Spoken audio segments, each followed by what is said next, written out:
Hello students, welcome back to the Tantra Sir Physics classes, and we continue to deliver lectures on rotational dynamics. We have completed the theoretical part of it. Now we are doing applications on rotational dynamics. I have done many applications in some lectures. Today lecture is again on applications. इस application में क्या आएगा? Application में ये आएगा जो आगे question आता है नीट में या आईआईटी में, उसको कैसे टैकल करेंगे using the concepts that we have already learned. जो हमने कॉन्सेप्ट्स लर्न किए हैं उनको कैसे हम अप्लाई करेंगे in real time cases. After all जो नीट में क्वेश्चंस आते हैं या आईआईटी में क्वेश्चंस आते हैं या एडवांस लेवल पर भी जो क्वेश्चंस आते हैं वहाँ कॉन्सेप्ट्स नहीं पूछते हैं, थ्योरेटिकल कॉन्सेप्ट्स नहीं पूछते हैं directly. They ask questions where you have to apply your concept. Number one, problem number one, अगर मेरे पास ये एक रॉड है, देखो इसमें ये क्वेश्चन जब मैं बनाता हूँ इसमें बहुत सारे कॉन्सेप्ट्स मैं मिलाता हूँ ताकि आपको हर एक कॉन्सेप्ट क्लियर हो जाए. Because I make objectives and problems where you have to apply to many concepts. It clears ये आपको बहुत हद तक ये जो क्वेश्चन है या मतलब मल्टीपल कॉन्सेप्ट्स है, एक ही क्वेश्चन में आपको उसका प्रैक्टिस हो जाता है. ये रॉड है, लेंथ L है इसका और मास M है. मुझे देखना है कि इट इज़ यहाँ हिंज है, इस पॉइंट पर हिंज है. It can rotate down under gravity. ये रोटेट कर सकता है नीचे जाकर के, ये हिंज के अबाउट ये ऐसे रोटेट करेगा, कर सकता है. तो मुझे देखना है कि पहली बात यह है कि मैं देखना चाहूँगा, I want to see what is the torque produced by the gravitational force about the point O. What is the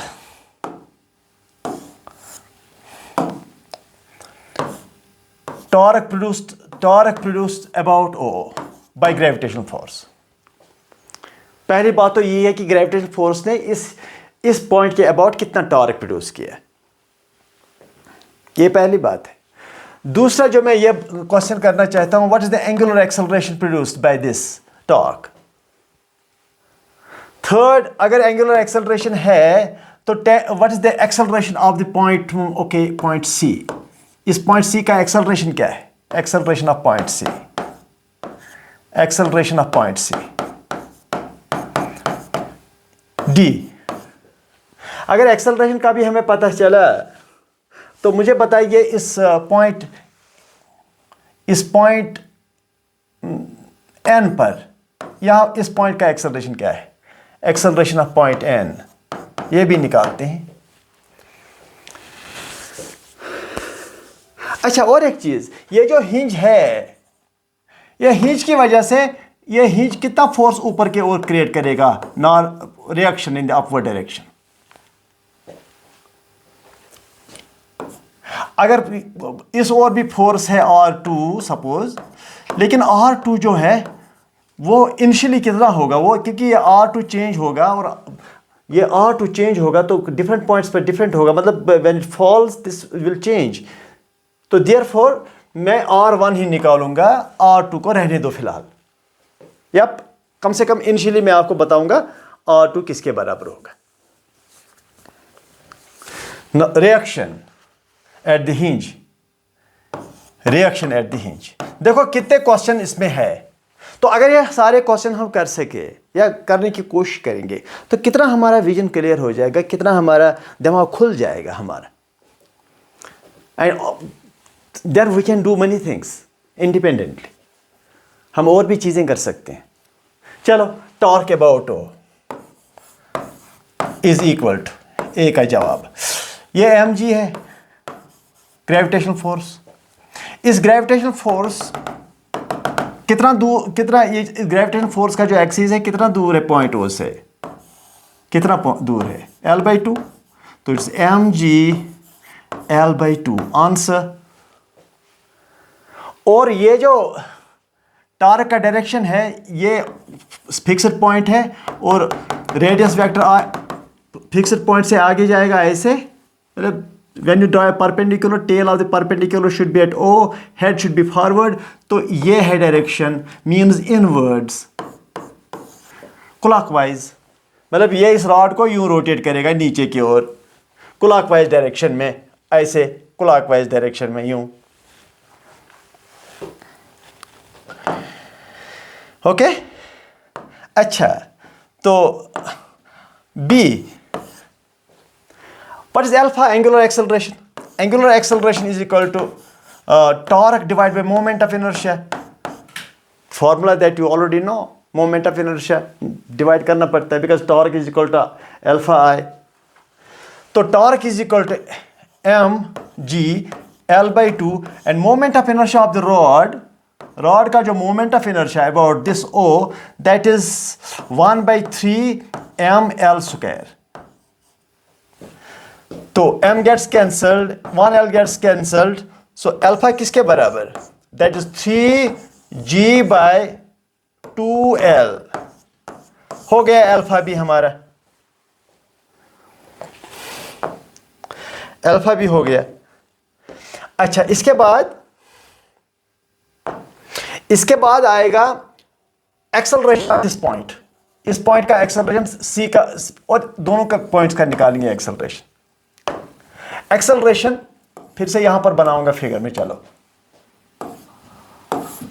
यहां इस पॉइंट का एक्सेलरेशन a, अगर इस पॉइंट को लेकर के एक सर्कल डाला जाए, ऐसे ऐसे ऐसे करके ऐसे करके ऐसे करके सर्कल डाला जाए, तो ये टेंजेंशियल एक्सेलरेशन बन जाता है at this point, around this circle tangential बना।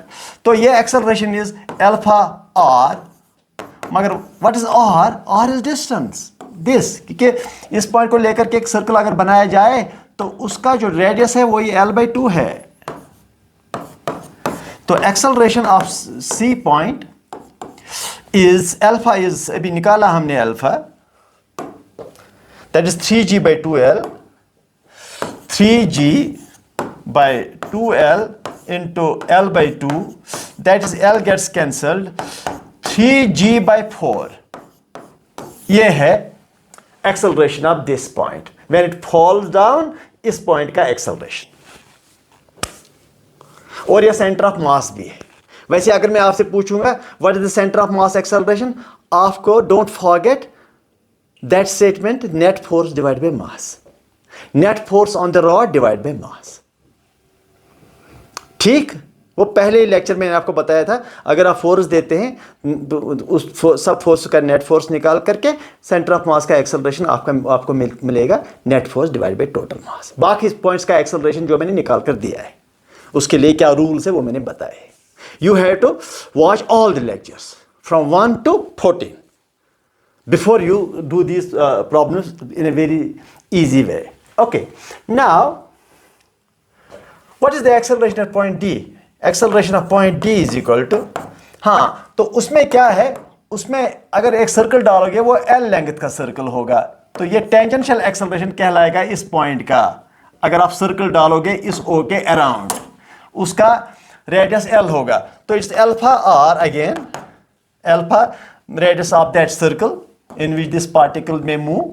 So it is alpha is 3g by 2l into L पूरा L cancels 3g by 2। इसका इस पॉइंट का एक्सेलरेशन ज्यादा है, इसका कम है सेंटर ऑफ मास का। और जो यहाँ पर इस पॉइंट पर यह पॉइंट है उसका एक्सेलरेशन नहीं है, क्योंकि वो पॉइंट फिक्स रह करके ये रोटेट करता है ऐसे कुछ, ये पॉइंट ज़्यादा रोटेट करेगा, ये कम और ये कम। और जो इस पॉइंट पर, जिस पॉइंट के अबाउट ये रोटेशन होता है, वो पॉइंट रोटेट नहीं करेगा, वो एक ही जगह होता है। तो इस पॉइंट का जो एक्सेलरेशन है इस पॉइंट का वो ज़ीरो है। ठीक, अच्छा, अब क्या निकालना है? दिस एक्सेलरेशन यहाँ पर भी निकाला, अब मैं R1 निकालूंगा। थोड़ा इस पर क्लियर मैं आपको करना चाहूँगा कैसे निकलेगा। हैव अ लुक, ये रॉड है और ये यहाँ पर हिंज है, हिंज ने ऊपर की ओर फोर्स दिया है R, ये mg है पॉइंट C। बताइए ये रॉड जो है इस पर नेट फोर्स क्या है in the vertical direction? Y direction में इसका नेट फोर्स क्या है? वाई डायरेक्शन में नेट फोर्स नीचे की ओर है, that is mg minus this r। यही तो दो फोर्सेस है जो वाई डायरेक्शन में है। These are the two forces in the Y direction, mg minus n। और कोई फोर्स है तो देख लो, कोई फोर्स ही नहीं। So this is the net force in the downward direction, mg minus r। It should be equal to m into acceleration of the center of mass, AC. That's it. So mg minus r is equal to m. What is the acceleration of the center of mass? अभी हमने निकाला c का acceleration, अभी निकाला 3g by 4, 3g by 4, right? अब ये r यहां से निकलेगा, वो mg का एक पार्ट होगा। It will be a part of mg। ये पूरा mg तो होगा नहीं, क्योंकि नीचे ज्यादा फोर्स है ऊपर कम है, तभी तो नीचे की ओर एक्सेलरेट होता है। तो r किसके बराबर? r उधर और 3mg इधर। mg ये वाला माइनस 3mg बाय 4। तो r जो है that is equal to 4mg minus 3mg, mg by 4। ये है आपका answer. This is the force created by the hinge in the upward direction. ये वाला, ये सोचो तुम जरा कि हिंज जो है, हिंज पर फोर्स होता है, hinge creates a force on this rod in the upward direction. कितना? This force mg divide by 4। Don't forget, right? Okay, now let me go to another problem. Second, अगर मेरे पास ये incline है और यहां एक स्फीयर है, इट रोल्स डाउन, और इस स्फीयर का जो मोमेंट ऑफ इनर्शिया है, सॉलिड स्फीयर है, दैट इज 2/5 mr², और ये थीटा है 30 डिग्रीज का। मुझे चाहिए what is the acceleration of this sphere down this sphere, what is the acceleration of the sphere down the incline. तो अगर आपको याद होगा, without, I am not going to derive here because I have already derived this, given it a good time at its own place, and here we will just use the formula। मैं formula को use करूंगा और acceleration down the, इस sphere का acceleration down the plane निकालूंगा। ऐसा मत सोचो कि acceleration g sin theta, no, it is not a sliding body. ये स्लाइडिंग बॉडी नहीं है, ये रोलिंग बॉडी है। It rolls down the incline. तो इसका एक्सेलरेशन मैंने वहां आपको बताया है अच्छी तरह से, और अच्छा खासा मैथमेटिक्स किया हमने। आप वो लेक्चर देख लो, तब जाकर ये समझ सकते हैं। A is equal to g sine theta divide by 1 plus I by m r square, अगर आपको याद होगा फॉर्मूला। तो this is equal to g sine 30 is 1/2 divide by 1 plus what is I, that is 2/5 m r square by m r square. ये moment of inertia का value दिया इधर, M r square यहां लिखा है, तो ये खत्म। तो is 7/5, that is g/2 divide by 7/5। 5 ऊपर जाएगा, it will be acceleration is equal to 5g divide by 14। Answer 5g इधर डिवाइड बाय 14, क्योंकि it is 1 plus 2/5, that is 7/5. 5 will go up to get multiplied to g, and 7 will be multiplied to 2, and that will make it 14, right? Okay, चलिए third. अगर मेरे पास ये है incline, ये दूसरा incline और ये तीसरा इंक्लाइन, और तीनों इंक्लाइन का हाइट सेम है, और थीटा ऑब्वियसली सेम ही होगा, थीटा थीटा और थीटा, और यहां एक रिंग कम्स डाउन, यहां a disc comes down, and यहां ए स्फीयर कम्स डाउन, यहां disc comes down. Which of the three will take least time coming down the plane? तीन में से किसको कम से कम टाइम लगेगा? यस, आपको पता है एक्सेलरेशन का फॉर्मूला क्या है, g sine theta divide by 1 plus I by m r square. मतलब जिसका आई ज्यादा होगा उसका एक्सेलरेशन कम है, और जिसका आई सबसे कम होगा उसका एक्सेलरेशन ज्यादा, जिसका आई ज्यादा होगा, ठीक, उसका जिसका acceleration is 1 by I is 1 by T, ऐसा कुछ। जिसका एक्सेलरेशन ज्यादा है उसका मोमेंट ऑफ इनर्शिया कम है। यहां देखो, जिसका मोमेंट ऑफ इनर्शिया कम है उसका एक्सेलरेशन ज्यादा है, जिसका एक्सेलरेशन ज्यादा है उसका टाइम कम लगेगा। इन शॉर्ट, जिसका मोमेंट ऑफ इनर्शिया लेस है उसका टाइम भी लेस ही होगा, ये बात है।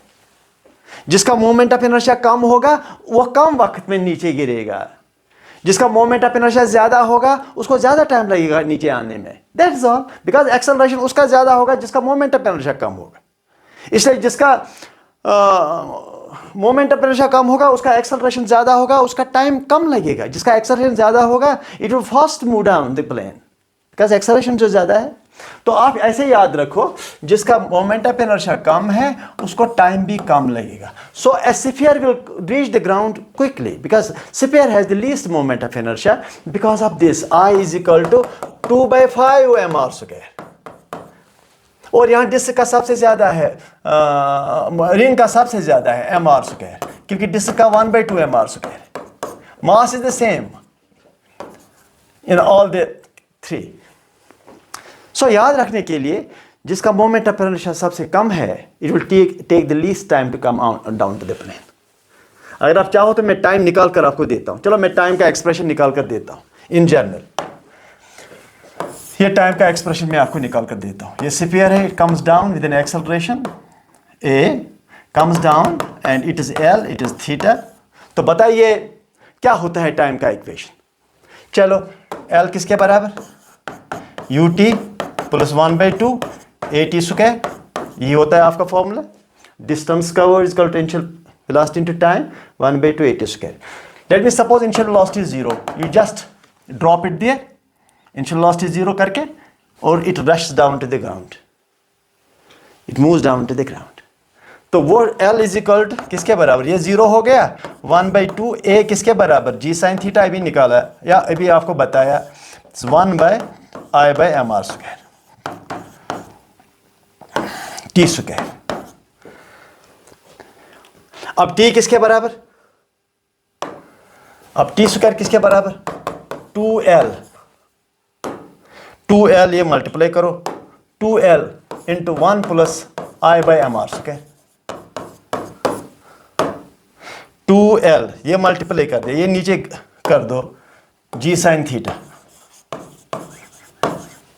और t is equal to root of 2l by g sine theta 1 plus I by mr square, right. अब अगर इस l को h में कन्वर्ट करोगे, ये l है, अगर इसको h में कन्वर्ट करोगे तो h जो है that it is l cos component, it is l sign component. तो इसका मतलब h is l sine theta. ये जो l है ये l का cos पीस है, ये वाला बेस वाला, और परपेंडिकुलर जो है इट्स l साइन पीस। तो h को l साइन थीटा अगर मैं कर दूं तो उसमें क्या आएगा, t इज इक्वल टू, तो l is equal to h is equal to l sine theta. तो l को लिखूंगा h, 2h बाय g, क्योंकि l का है h बाई साइन थीटा, वो नीचे साइन स्क्वायर थीटा हो जाएगा, 1 plus I by mr square. लगे हाथ, हमें t निकला इन टर्म्स ऑफ h, क्योंकि h तीनों केसों में सेम था, because all were falling from the same height. तो जिसका मोमेंट ऑफ इनर्शिया ज्यादा है उसका टाइम ज्यादा लगेगा, जिसका मोमेंट ऑफ इनर्शिया कम है उसका टाइम भी कम लगेगा, क्योंकि मोमेंट ऑफ इनर्शिया ऊपर बैठा है, नीचे नहीं ऊपर बैठा है। तो लगे आपको एक इक्वेशन भी मिला, टाइम का इक्वेशन मिला आपको।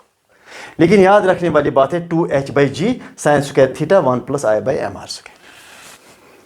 If you know the moment of inertia of anything, any body, any sphere about the centre of mass, वो यहाँ लिख करके आपका इजी हो जाता है टाइम निकाल। तो ये हो गया, ठीक।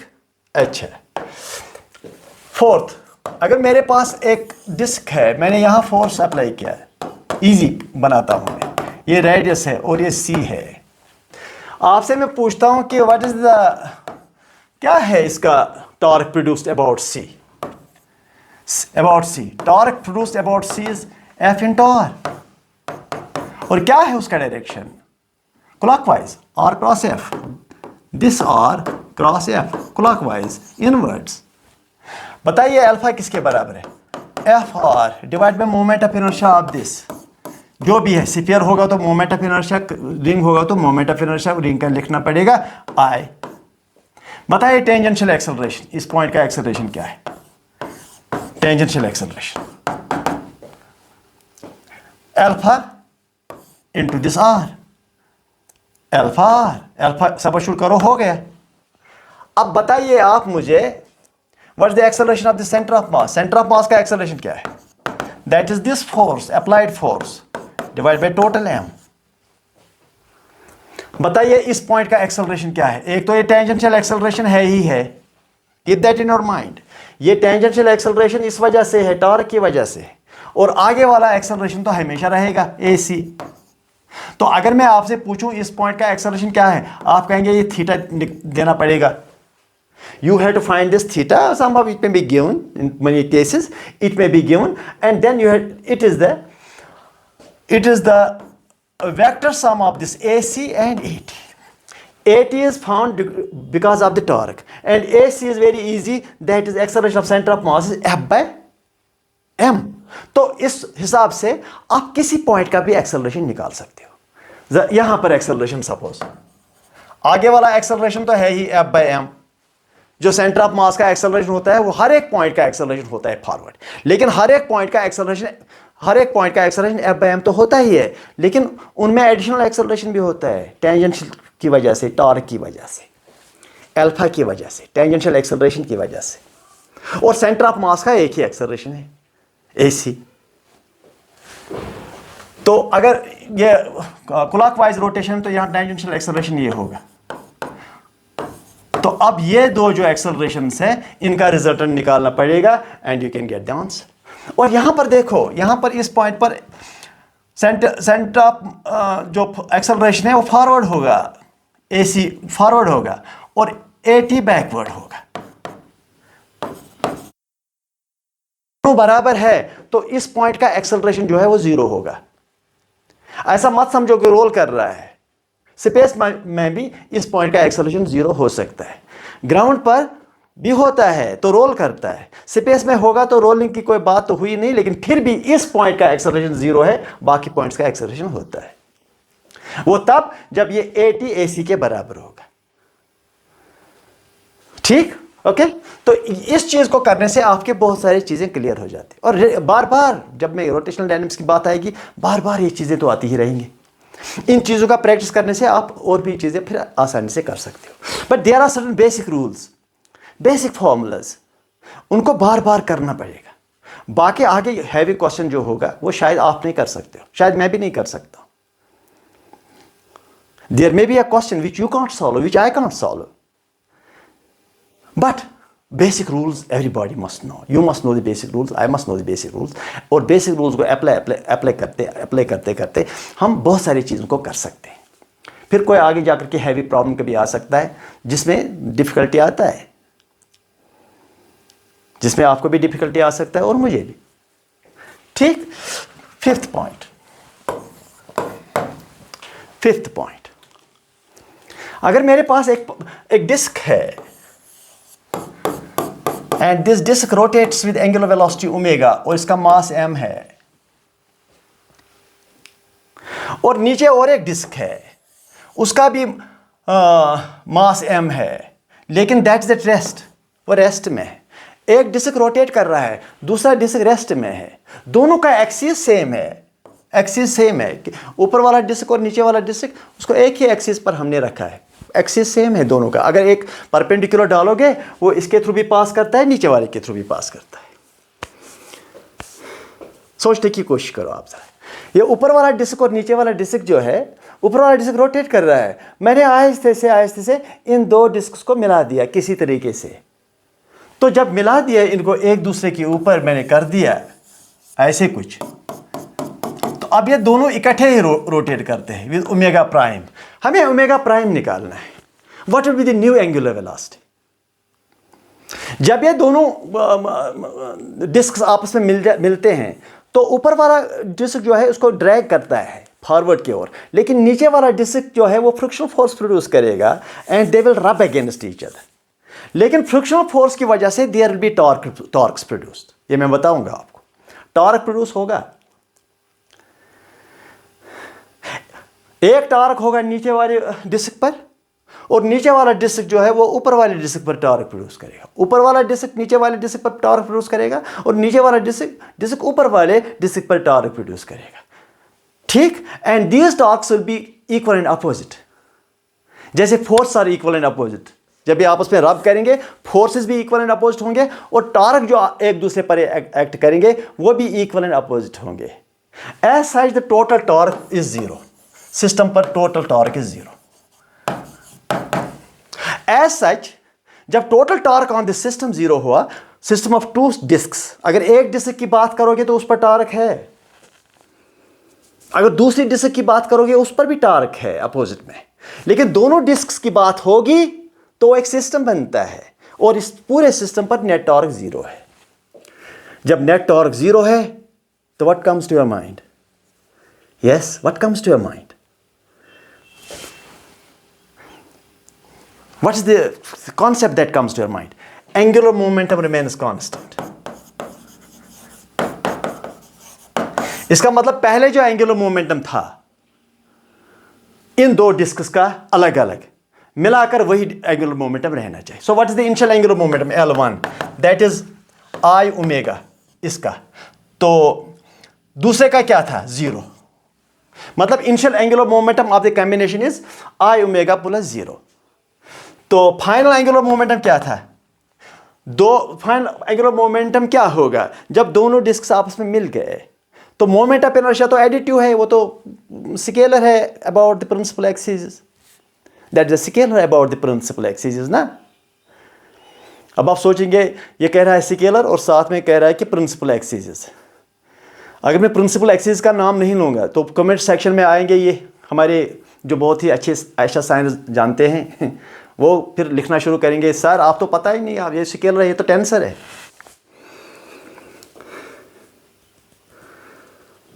वो जो है हमारे मॉडर्न बहुत ही कैपेबल लोग हैं, तो वो ये कहना शुरू करेंगे, सर आपने क्या कहा? आपने कहा ये स्केलर है। मैं कहूँगा moment of inertia is a scalar about principal axis, about x, y and z axes which are perpendicular to each other, and we are dealing with that alone.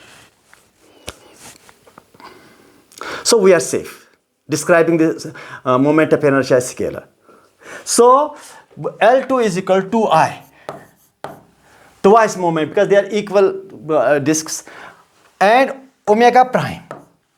अब नया जो एंगुलर वेलोसिटी होगा वो उतना होगा नहीं, वो कम होगा। वजह है कि angular momentum has to be conserved, and as such the angular velocity will decrease because moment of inertia has increased. So what is omega prime? Equate the two. L1 is equal to L2. So I will write I omega is equal to I omega prime. I gets cancelled. So omega prime is equal to omega by 2. This is the answer. So the new angular velocity will be lesser. The new angular velocity will be lesser because moment of inertia has increased. So angular velocity has decreased. To keep what constant? To keep angular momentum constant from initial situation to final. Why should the angular momentum be constant? Because there is no torque produced on the whole system of two disks. There is no external torque. अगर torque है दो disks पे वो internal torques कहलाएंगे, क्योंकि हमने दो disks को एक system लिया। ठीक? Okay.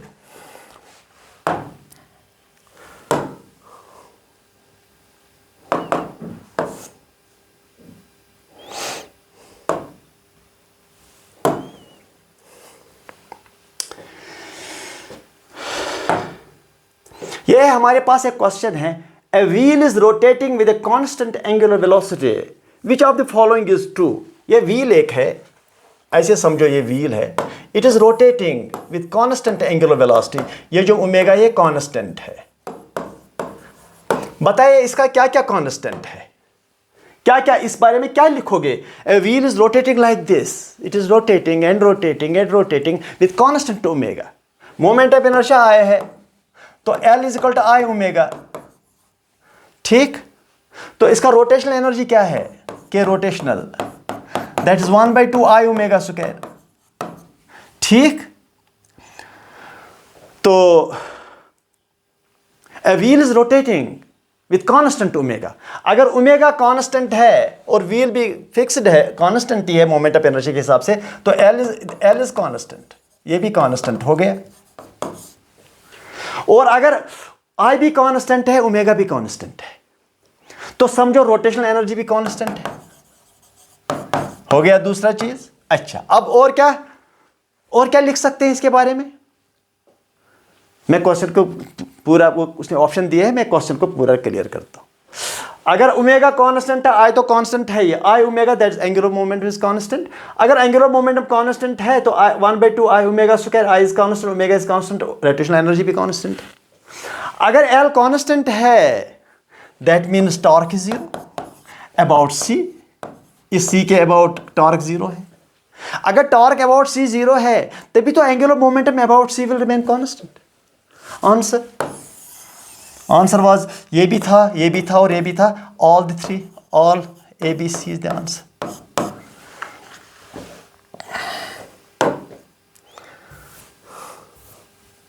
Second question,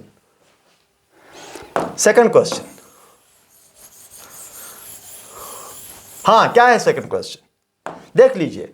A particle is moving along a circular path with uniform speed. The torque acting on it with respect to the center is, a particle is moving in a circle with constant speed. But constant speed does not mean velocity is constant. It does not mean momentum is constant. देखिए particle moves in a circle, तो speed अगर constant है, इसका momentum भी change हो रहा है, इसका वेलोसिटी भी चेंज हो रहा है इन डायरेक्शन, ठीक। ओके, चलो मैं इसे मैं कर दूंगा, एक पार्टिकल को सर्कल में घुमाऊंगा बोर्ड पर ही। The particle is moving in a circle on the board itself. Suppose it is moving with velocity speed v और स्पीड इज कांस्टेंट, इसका मैग्नीट्यूड वो कांस्टेंट है, और c है, ये r है, ठीक है। चलो आप में से कोई मुझे बता सकता है कि what does velocity change? The answer is yes. Does momentum change? The answer is yes, because velocity is changing. Now can you tell me what is angular momentum? Yes, angular momentum, angular momentum this mv/r magnitude, mv/r, m is constant, r is constant, speed is also constant। ये speed की बात है, speed की बात है ये। What's the direction of angular moment? The direction of angular moment, curl your fingers in the direction of the circular path. Curl your fingers in the direction of the circular path or in the direction of velocity. ये देखो, ये मैं curl करूंगा अपने, मैंने इसीलिए ये बनाया बोर्ड पर ही, so that डायरेक्शन क्लियर हो जाए।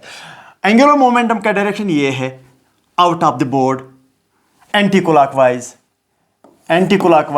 Out of the board, dot, out of the board. तो वो डायरेक्शन कांस्टेंट है, वो डायरेक्शन चेंज नहीं होता है, क्योंकि ये हमेशा बोर्ड पर ही सर्कल में घूमेगा और डायरेक्शन हमेशा बाहर की ओर होगा। अगर डायरेक्शन बाहर के ओर है तो डायरेक्शन कांस्टेंट हुआ, और mv/r भी कांस्टेंट है, स्पीड भी कांस्टेंट, ये स्पीड की बात है, not velocity. mv/r magnitude of angular moment is constant and direction is also constant, always out. तो कम से कम और जाने दो, यह समझ लो कि मोमेंटम चेंज हो सकता है, वेलोसिटी चेंज हो रहा है, and there is definitely a force toward the centre, centripetal force वो भी है, फोर्स भी है, but still angular momentum remains constant, angular momentum remains constant. अब ये क्लियर कर दो, देखो ऐसा नहीं कि मोमेंटम कांस्टेंट है तो फिर एंगुलर मोमेंटम इसी वजह से कांस्टेंट होता है, नहीं। मोमेंटम कांस्टेंट होने के अपने वजूहत है, वेलोसिटी कांस्टेंट अगर हो तो अपने अलग रूल के मुताबिक है। एंगुलर मोमेंटम कांस्टेंट होने का बिल्कुल अलग वजह है।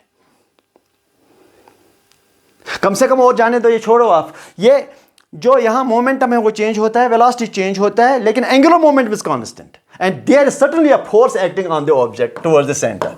लेकिन देखो टॉर्क इज जीरो, बिकॉज ये देखो ये फोर्स इस ओर है ना, तो आर इस ओर है, फोर्स इस ओर है, तो r is away from the centre to the object, r ये है, फोर्स ये है, तो इनके दरमियान 180 का एंगल है। अगर आप आर क्रॉस एफ निकालोगे that is are F sine theta, यहाँ फोर्स और आर के दरमियान एंगल 180 है। अगर एंगल 180 है तो साइन 180 जीरो हुआ कि नहीं, तो torque is zero, it's a radial force, और रेडियल फोर्स हमेशा टॉर्क जीरो बनाता है। तो टॉर्क जीरो बनाने की वजह से ही एंगुलर मोमेंटम इज कांस्टेंट। तो the torque acting on it with respect to the center is zero. This is A is the answer. A is the answer. The torque is constant, no. Proportional to angular velocity, no. Directed along the tangent, torque इस direction में होता है, वो भी गलत है। सिर्फ torque is zero, वो ठीक है। So when a particle moves in a circle with a constant speed, the angular moment torque is zero. आप डायरेक्टली टॉर्क जीरो बना सकते हैं, because torque this force is radial and radial force do not produce any torque about the centre.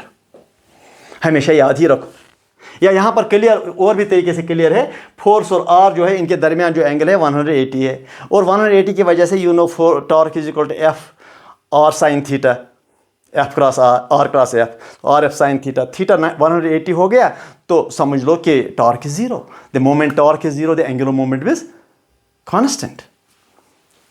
ठीक, okay. जरा ये तीसरा question आप देख लीजिए अच्छी तरह से।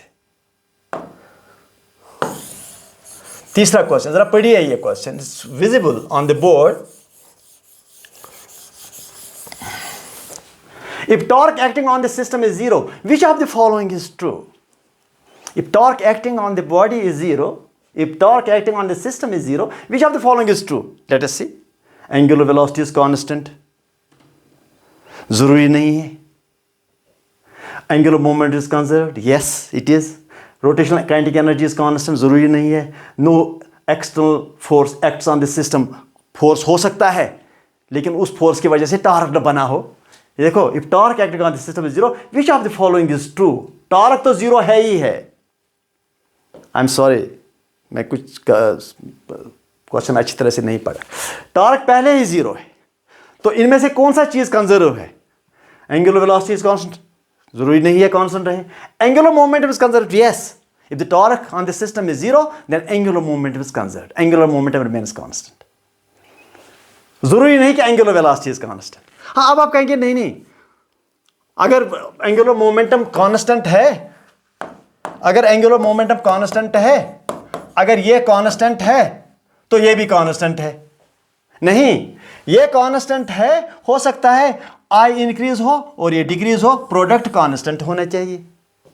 एल इज कांस्टेंट, जरूरी नहीं कि आई और ओमेगा दोनों कांस्टेंट हो सकता है आई इंक्रीज होता हो और ओमेगा डिक्रीज होता हो, प्रोडक्ट कांस्टेंट की बात होती। तो रोटेशनल काइनेटिक एनर्जी कांस्टेंट, जरूरी नहीं है। No external force on system, जरूरी नहीं है। Only one thing, angular momentum is conserved if there is no external torque, if torque acting on the system is zero. It is a clear concept. If there is no external torque acting on the system, the angular momentum of the system remains constant about that point about which there is no torque. These were a few questions which I have discussed with you, and it will continue continuously and rigorously. I'll be solving questions, small questions, simple problems, simple objectives to complex and to complex and to complex and to complex objectives and problems, so that things are very clear. This you see, I have given some delivered some I am going to deliver some 20,